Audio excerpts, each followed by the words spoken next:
Hi, I'd like to take a few minutes to show you a quick way to record the results of your Common Final Exam questions. Sometime before the end of the semester, you'll be sent a link to a Google form that looks similar to this one. This one happens to be for Math 213. And you'll have the opportunity to put in your name, your course section number, and then if you scroll down, you'll see the types of questions it's asking. For each of the common final questions, it's asking you to record the number of students that got the question completely correct. This final exam happens to have 5 common questions. So what I would do is I would get the information from Canvas as to how many students answered this question correctly. If you scroll down to the next part of the form, you'll see there's a section for incorrect answers. So these would be the number of students who answered the question but didn't get the answer completely correct. Again, this is not a question of grading. You can grade the final exam with however many points you want for the questions. The issue here is to just decide whether the student was completely correct in their answer or partially correct in their answer. And you can see there are again 5 questions listed here. The last section of the form is asking you how many students didn't even try the question. They left it blank. Okay, and again you'll see the same 5 questions. Okay, and then when you're done with the form, you can submit it.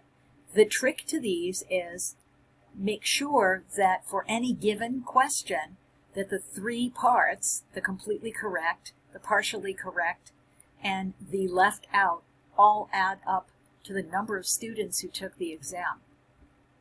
Now this might be pretty tedious. I know it's tedious to do with a paper exam, but let's take a look at one of the features that Canvas provides if you use a Canvas Common Final.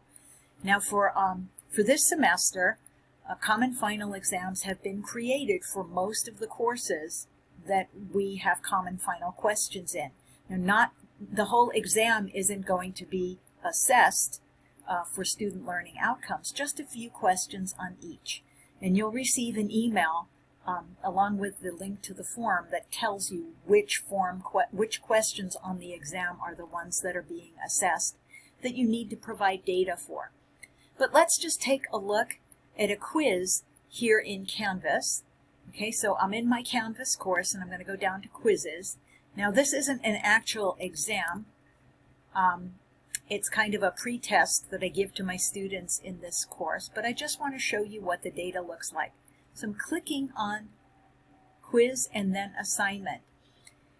Now you can see up here you have some related items, and one of them is quiz statistics. Now my students have already taken this quiz. Okay, and your final exam will show up as an imported quiz in your course. So you can see, again, a summary of the scores. Okay, so on this one, the average score was an 84, the highest score was 100, the lowest was 60, and so forth. What you want to do is scroll down to question breakdown.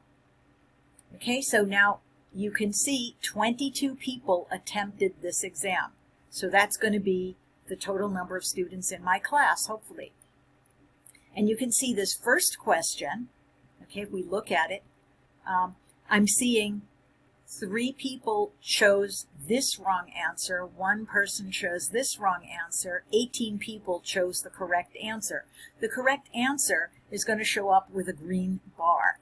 And again, this is a multiple choice program. The reason why I have no answer text provided is because these are formulas written in LaTeX, and I guess they don't come through into the analytics.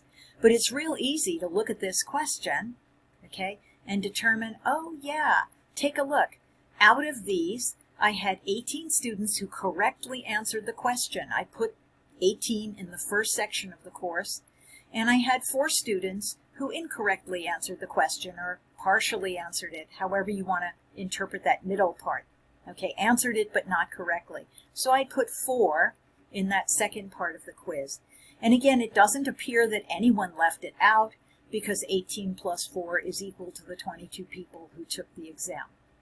Okay, so I'd put 0 in the third part of that form. I want to show you what it looks like when students have to enter in a short answer. You can see on this particular one, okay, 100% of the students entered in the correct answer here. Okay, so that would mean 22 people got it completely correct, nobody got it partially correct, and nobody left it out. Okay, sometimes with this type of a question, you'll see another line here. If somebody leaves it blank, and it'll say no answer.